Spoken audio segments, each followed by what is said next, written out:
నమస్తే, welcome back to Suman TV. Present మనతో పాటు ఉన్నారు ఎనలిస్ట్ డాక్టర్ నంది రామేశ్వరరావు గారు.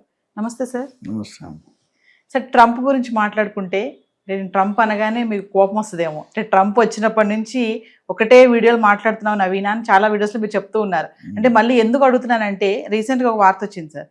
మన సరిహద్దుల్లో ఎవరైతే మన భారతీయులు ఉంటున్నారో అమెరికా వెళ్ళే రాంగ్ రూట్ని సెలెక్ట్ చేసుకోవడము, అక్కడ పట్టుబడిపోవడము, అంటే ప్రతి 20 నిమిషాలకి ఒకరు దొరుకుతున్నారంట. అంటే రోజుకి 65 మంది దొరుకుతున్నారని ఒక వార్త అయితే వస్తుంది. అంటే ఎందుకు ట్రంప్ ఇట్లా వాళ్ళని పట్టుకోవడం జరుగుతుంది, మన వాళ్ళు ఎందుకు ఇలా ఒక రాంగ్ రూట్లో వెళ్ళడం చేస్తున్నారు అని అంటే ఏదో ఒక విధంగా అమెరికాలో వెళ్ళి పడిపోవాలి అనే ఆలోచన అంటారా? ఆ వెళ్ళే మార్గంలో కూడా చాలా కష్టాలు నష్టాలు కూడా ఉంటాయి కదా, ఒక్కసారి దాని గురించి మాట్లాడుతారు. రియల్ ఎస్టేట్లో మాట్లాడినప్పుడు చాలాసార్లు చెప్పాను. రియల్ ఎస్టేట్లో ఎదగాలంటే భూమాత అంత పేషెన్స్, ఆకాశం అంత ఆశ ఉండాలని. ఆశ అత్యాశకి వెళ్తే పర్వాలేదు, అత్యాశ దురాశకి వెళ్తే మొత్తానికి కొలాప్స్.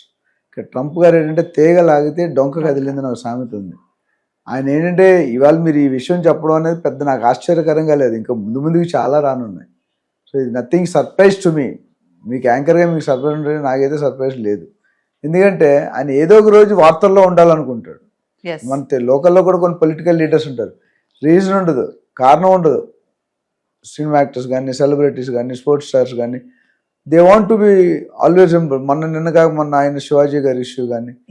సో ట్రంప్ గారు ఏంటంటే కొత్తగా ది డే వన్ ఈ స్టార్టెడ్, ఈ wants to be number 1 super power in the country, in the world. అందులో మనకి ఫార్చునేట్, ఆయనకి అన్ఫార్చునేట్. భారతదేశం చాలా అతి వేగంగా పరిగెడుతుంది. సో ఎప్పుడైనా వన్డే క్రికెట్ మ్యాచ్ అయితే టై ఉంటుంది, చాలా టఫ్ మ్యాచ్. ప్రతి బాల్కి ఈడి గెలుస్తారు, ఆడిగి. అట్లా ఏ టైంలో అయినా ఇండియా మనల్ని అటాక్ చేయొచ్చు, ఇండియా మనల్ని అధిగమించవచ్చు. చైనా, జపాన్, ఇండియా, ఈ మూడు కూడా, రష్యా, ఇవన్నీ సూపర్ పవర్స్. అంటే టెక్నాలజీ విధంగా ఒకప్పుడు టెక్నాలజీ, మేము చిన్నప్పుడు ఉన్న టెక్నాలజీ అక్కడ 10 సంవత్సరాలు వాడేసింది, ఇక్కడ కొత్త టెక్నాలజీ 10 సంవత్సరాలు అమెరికాలో వాడాక మనకి new technology. But now the same condition is not prevailing. ఎందుకు?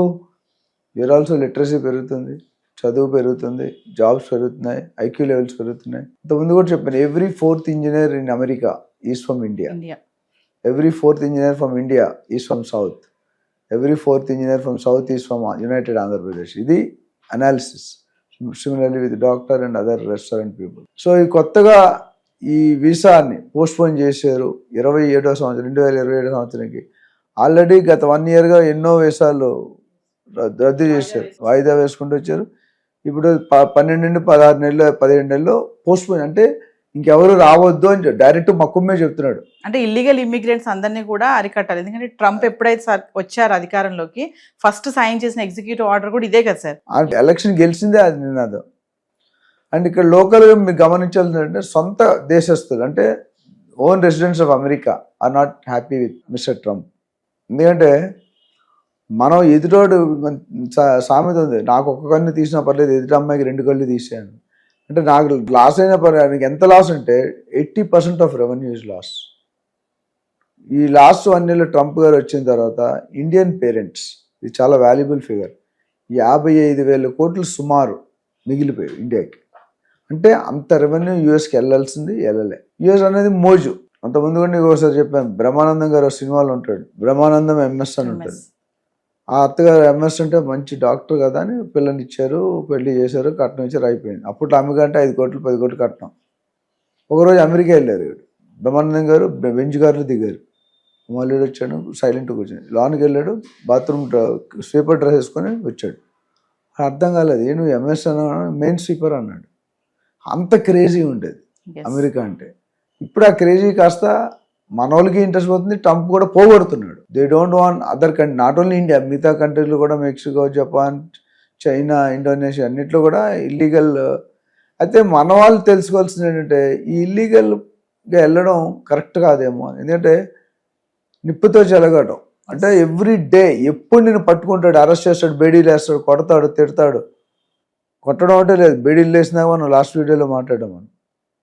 సో ఓవరాల్గా చూసుకుంటే ప్రతి నిమిషానికి 20 మంది, ప్రతి రోజుకి 65 మంది, సంవత్సరానికి 4,300 మంది పైన చేస్తున్నారు అమెరికాకి. సో దీంట్లో ఎంతవరకు తగ్గుతుంది, ఎంతవరకు పెరుగుతుంది, the situation will come, we have to wait and watch. అంటే దీన్ని డంకీ రూట్ అని కూడా అంటారు కదా సార్. మనం గతంలో ఒక వీడియో మాట్లాడుకున్నాం. ఈ డంకీ రూట్లో చాలా కష్టాలే ఉంటాయి కదంటే, సాఫీగా వెళ్ళిపోతారా, ఇబ్బందులు ఏమి ఉండవా? ఇందులో ఒక పాయింట్, ఇండియా వాళ్ళకి కానీ అదర్ కంట్రీస్ వాళ్ళకి కానీ అమెరికా అంటే ఒక మోజు. ఒక అమ్మాయికి అబ్బాయి ఎలా మోజు ఉంటుంది, అబ్బాయికి అమ్మాయి, అట్లా అమెరికా అంటే మోజు. అయితే కన్సల్టెంట్స్ ఉన్నారు మనకి ఇండియన్లో, అమెరికన్. ఎట్లా అంటే ఇద్దరు 2 రకాలు ఉంటాయి. ఒక కన్సల్టెంట్ నుంచి యూనివర్సిటీ దగ్గర డబ్బులు తీసుకొని పంపిస్తారు. ఒక కన్సల్టెంట్ నుంచి క్యాండిడేట్ దగ్గర డబ్బులు తీసుకొని పంపిస్తారు. క్యాండిడేట్ దగ్గర డబ్బులు తీసుకొని ఫాల్స్ యూనివర్సిటీ, ఫేక్ యూనివర్సిటీస్కి వెళ్తారు. యూనివర్సిటీ దగ్గర డబ్బులు తీసుకొని టాలెంట్ ఉన్న వాళ్ళు పంపిస్తారు. 3000 యూనివర్సిటీలు ఉన్నాయి అమెరికాలో, 2700 మంది ఫేక్ యూనివర్సిటీ. ఈ 2700 ఎవరైతే జాయిన్ అవుతారో వాళ్ళు అయో కాదంటే రోడ్డుపతి నుండి కరోడ్పతి కాదు, కరోడ్పతి నుండి రోడ్డుపతి అయిపోతుంది. అక్కడ వెళ్ళిన వాళ్ళు దొరికిపోతున్నారు. ఎవరైతే 10% యూనివర్సిటీ బాగుంది అందులో లైఫ్ అక్కడ ఆ యూనివర్సిటీలో పోస్ట్ ఇస్తారు, జాబ్ ఇస్తారు, స్కిల్స్ ట్రైనింగ్ ప్రోగ్రామ్ ఇస్తారు.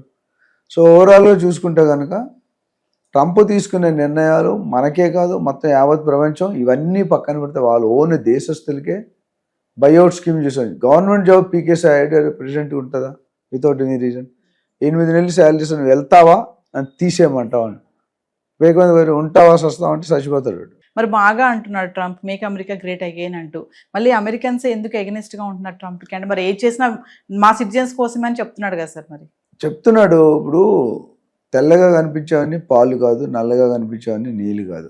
బయటకు చెప్పేది ఒకటి, లోన జరిగేది ఒకటి. ఎందుకంటే ఓట్లు గెలవడానికి వాళ్ళకి మెప్పిస్తాడు, ఇంటర్నల్గా వాడిని పగాటు తెచ్చుకుంటాడు. అండ్ ఆయన ఏంటంటే 150 సంవత్సరాలు, దాదాపు 150-120 years నుండి ఎవ్వరూ చేయలేంది నేను చెయ్యాలి. మంచిగా చేస్తే అందరూ అప్రిషియేట్ చేస్తారు, కానీ చెడ్డగా చేస్తున్నాడు, నెగిటివ్గా చేస్తున్నాడు. దానివల్ల the opposition is coming from the own country. So ఏదేమైనా అక్రమంగా వెళ్తే మాత్రం అక్రమంగా మనం వెళ్ళడం ఆపుకోవడం కూడా మంచిది ఇండియన్స్. ఎందుకంటే India has a talent, power, knowledge, divine, అన్నీ కూడా ట్రెడిషన్, ఇవన్నీ మనకు మించి చాలా దేశాలు లేవు.